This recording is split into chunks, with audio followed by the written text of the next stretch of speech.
You'll be shocked when you learn how Native Americans survived the winter. The Appalachian Mountains in winter are a land of harsh, pristine beauty and deadly cold. Here, far from civilization, the first settlers fought a daily battle for survival. Their weapons were not rifles, but axes, ingenuity, and a deep understanding of the laws of nature. They built their homes not just as shelters, but as veritable thermoses capable of preserving precious warmth in the midst of an icy hell. Every log, every stone in the hearth was part of a well-thought-out survival strategy. It was a silent war where the price of defeat was life itself. Watch the video to the end, and you will learn how simple clay and moss turned a log cabin into an impregnable fortress against the cold.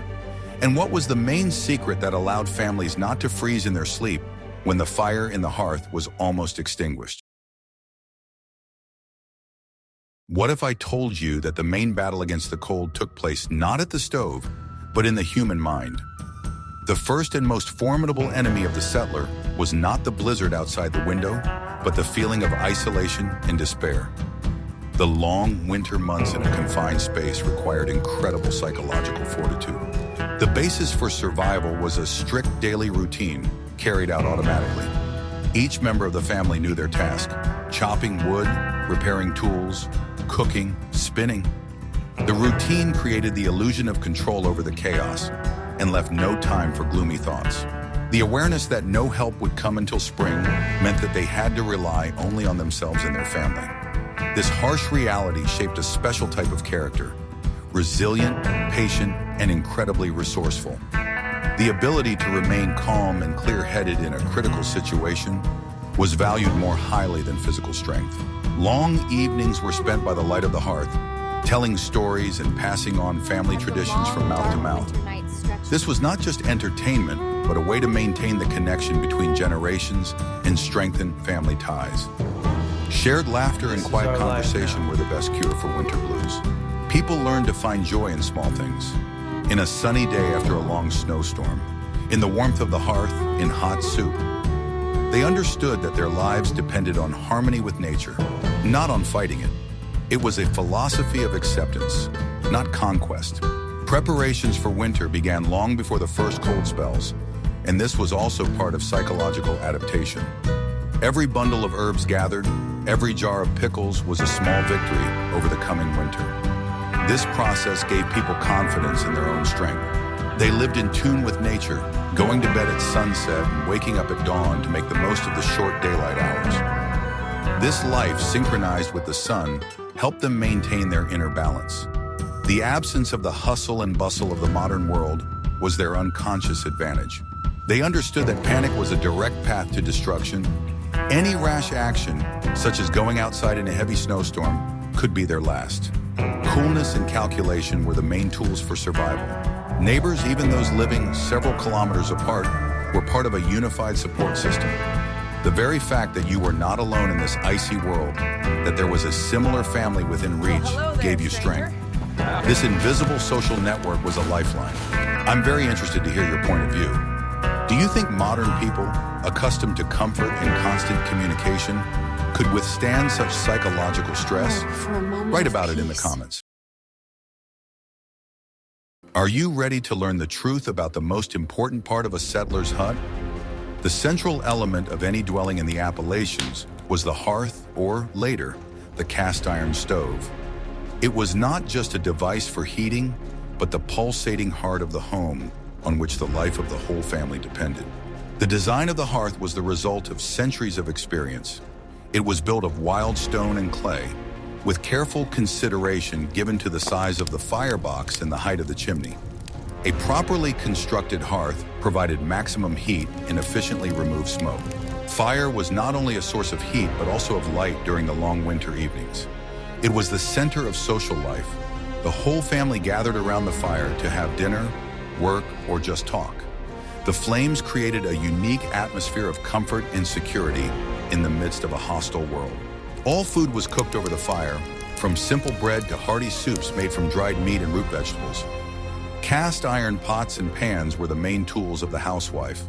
The ability to cook over an open fire was an art that was passed down from generation to generation. Maintaining the fire was a continuous process that required constant attention. Firewood had to be added regularly, day and night. This duty was one of the most important in the family. The hearth was also used to dry wet clothes and shoes.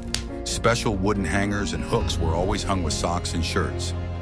Keeping clothes dry was one of the main rules for preventing disease. The heat from the hearth was distributed unevenly, so life in the hut was built around it. Sleeping places were located as close as possible to the heat source. The far corners of the house remained cold and were used as storage rooms. The quality of the firewood was of great importance. Hardwoods such as oak or hickory burned for a long time and gave off a lot of heat. Softwoods such as pine burned quickly and produced a lot of soot. Maintaining the chimney was another critical task. A chimney clogged with soot could cause a fire or carbon monoxide poisoning. It was cleaned regularly with special brushes or simply a bundle of sticks. But a simple fire is useless if all the heat escapes instantly. What if I told you that the main secret to their survival was hidden not in the fire itself, but in the walls of the hut? In the next chapter, you will learn how the settlers turned their homes into real thermoses. I will reveal the most closely guarded secret of the pioneering builders. A log wall alone could not retain heat. The settlers' main enemy was the countless gaps between the logs, through which precious heat escaped and icy wind penetrated inside. The process of sealing these gaps was a real art and had its own name: chinging and daubing. It was the most labor-intensive and responsible stage of construction. The quality of this work directly determined whether the family would survive the winter. First, the large gaps between the logs were filled, or chinked, with any available material. This could be pieces of wood, stones, or most often, dried moss. Moss was the ideal insulator. It is elastic, retains heat well, and does not rot. Then came the daubing stage, applying a sealing coating. Its composition was unique to each locality, but the base was always the same: clay. Clay was an affordable and completely free building material. Reinforcing components were added to the clay for strength. These could be dry grass, straw, or other plant fibers. After drying, this mixture became strong and did not crack. The mixture was thoroughly mixed with water to the consistency of thick dough. Then it was applied by hand over the moss, tightly filling all cracks and voids. The work was dirty and required a lot of patience. This layer of clay plaster created a virtually airtight barrier. It prevented the wind from blowing through the walls and kept the warm air inside the room. The hut turned into a kind of thermos. The sealing process was not a one-time thing. Every year before the onset of cold weather, the owner of the house carefully inspected the walls. Any cracks and gaps that appeared were immediately filled with a new batch of clay mixture. Particular attention was paid to the corners of the house and the places where the window and door frames joined. These were the most vulnerable places through which most of the heat escaped. They were sealed with particular care. It was this simple but effective technology that allowed the hut to maintain an acceptable temperature even in the most severe frosts. It was a triumph of ingenuity over a lack of resources. They created heat-efficient houses long before the advent of modern insulation materials. Guess how long it took to prepare firewood for one winter? Firewood preparation was not a seasonal job, but a year-round process.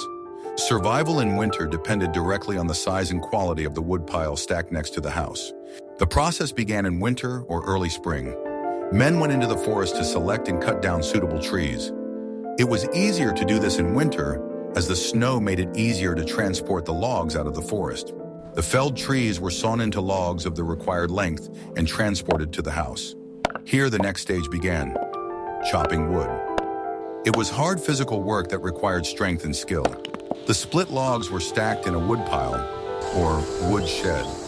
This was not just a chaotic pile of wood, but an entire engineering structure. A properly stacked wood pile provided good ventilation, which was key to drying the wood properly.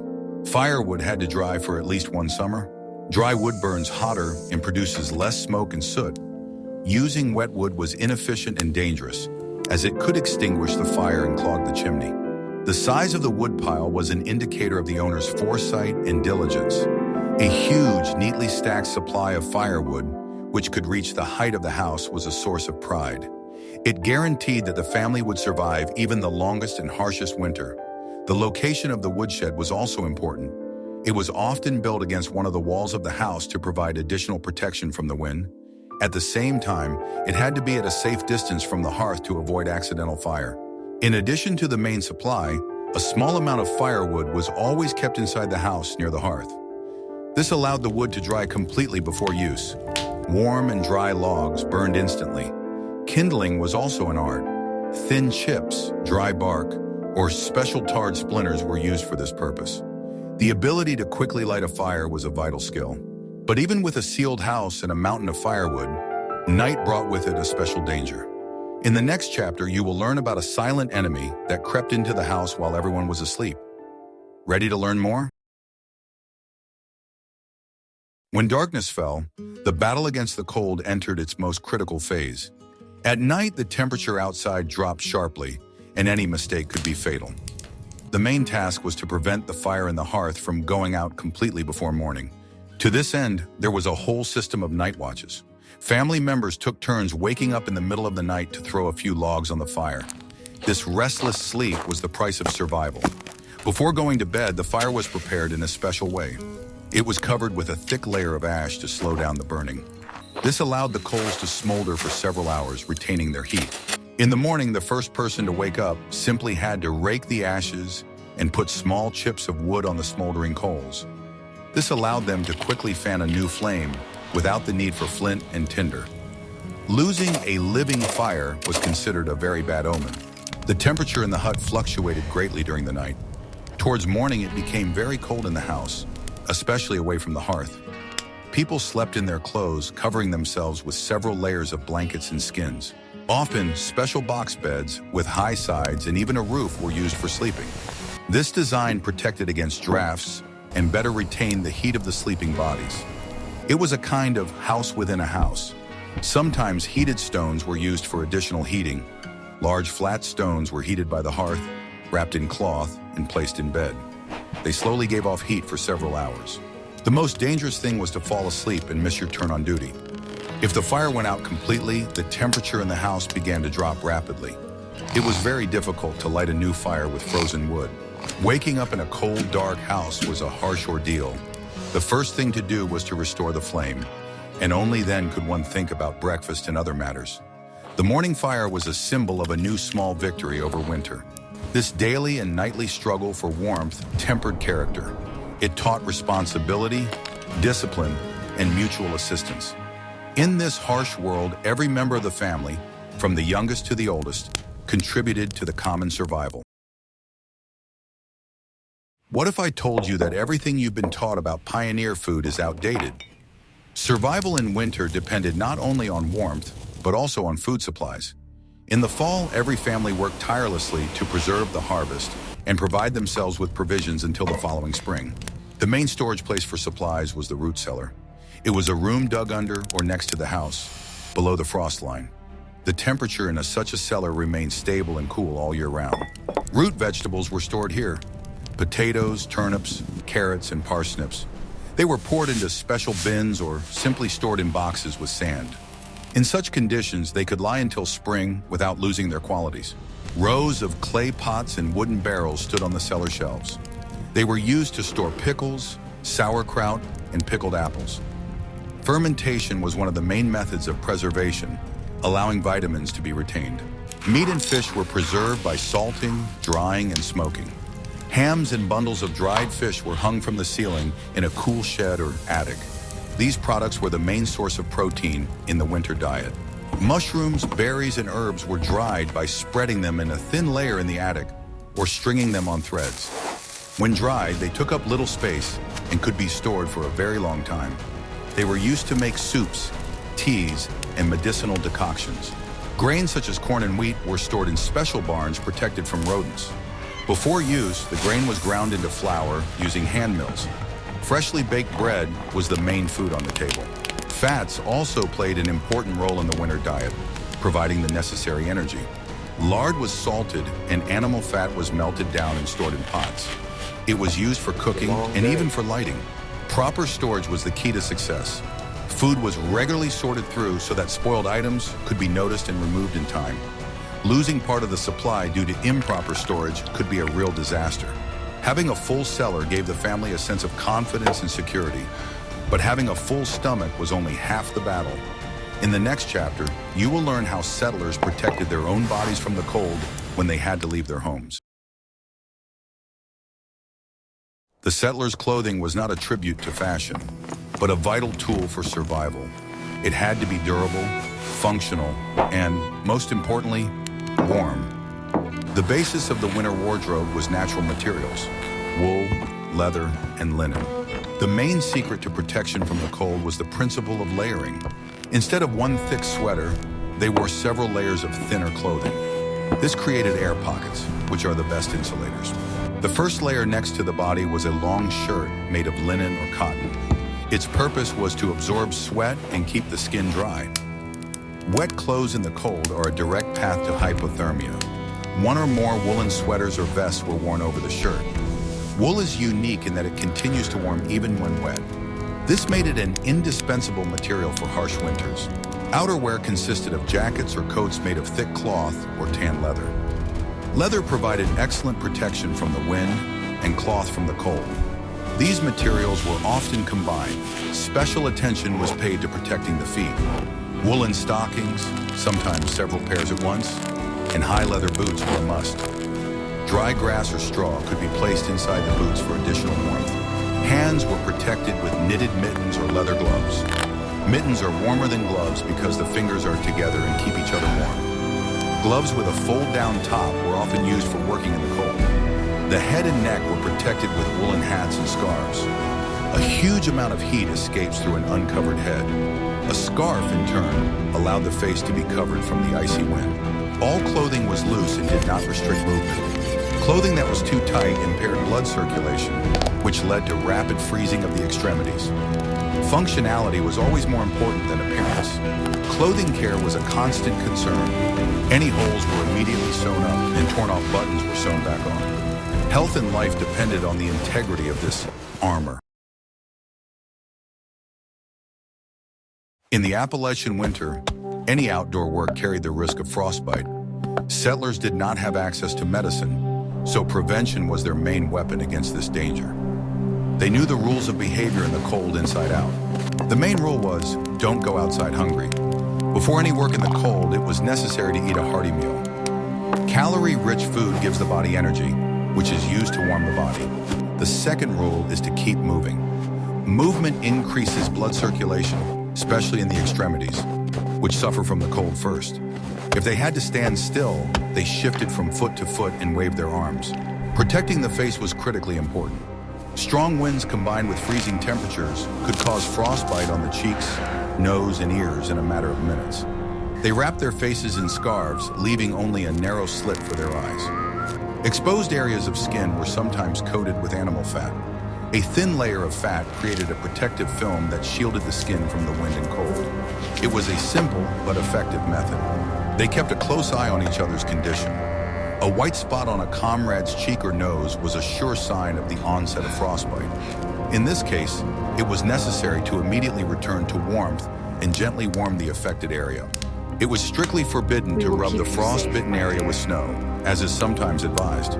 This barbaric method only damages the frozen skin and blood vessels. Warming up had to be gradual. Shoes should always be dry and loose. Wet feet freeze instantly in the cold. Shoes that are too tight squeeze the blood vessels and disrupt blood circulation. They tried to keep their hands warm by working with mittens. If they needed to do delicate work with their bare hands, they did it very quickly. After that, they immediately hid their hands back in the warmth.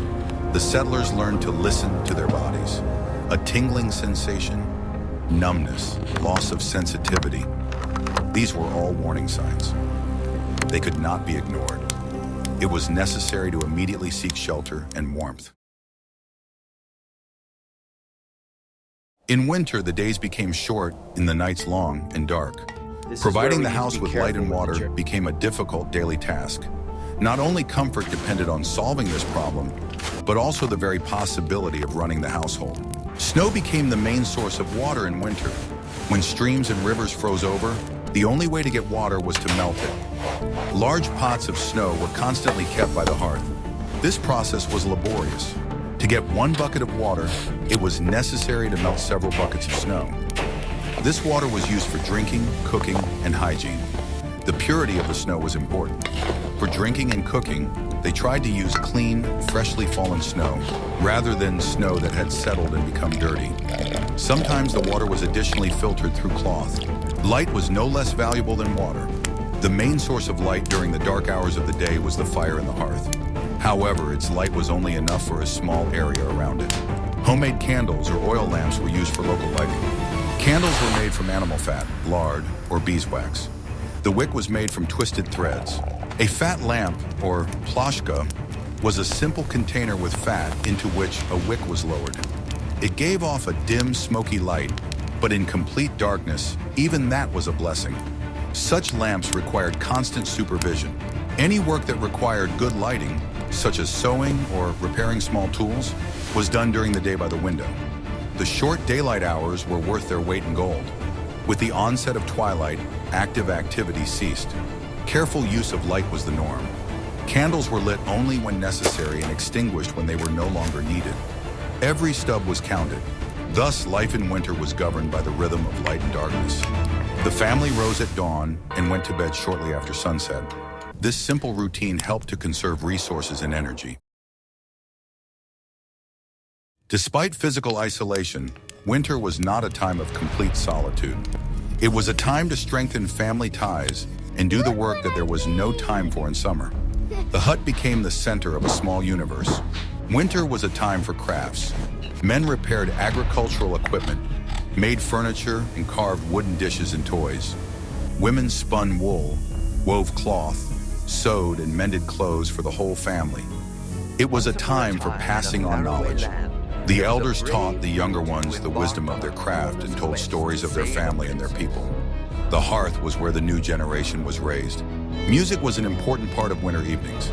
The violin, banjo, or simply singing helped pass the time and lift the spirits. Musical traditions were passed down in the same way as craft skills. Reading, if the family was literate and had books, became the main entertainment. Most often it was the Bible or a few other books that were read until they were worn out. Every printed word was highly valued. Simple games such as checkers, chess, or dice also helped to combat boredom. Game boards and pieces were often carved from wood by hand. This developed not only ingenuity, but also fine motor skills.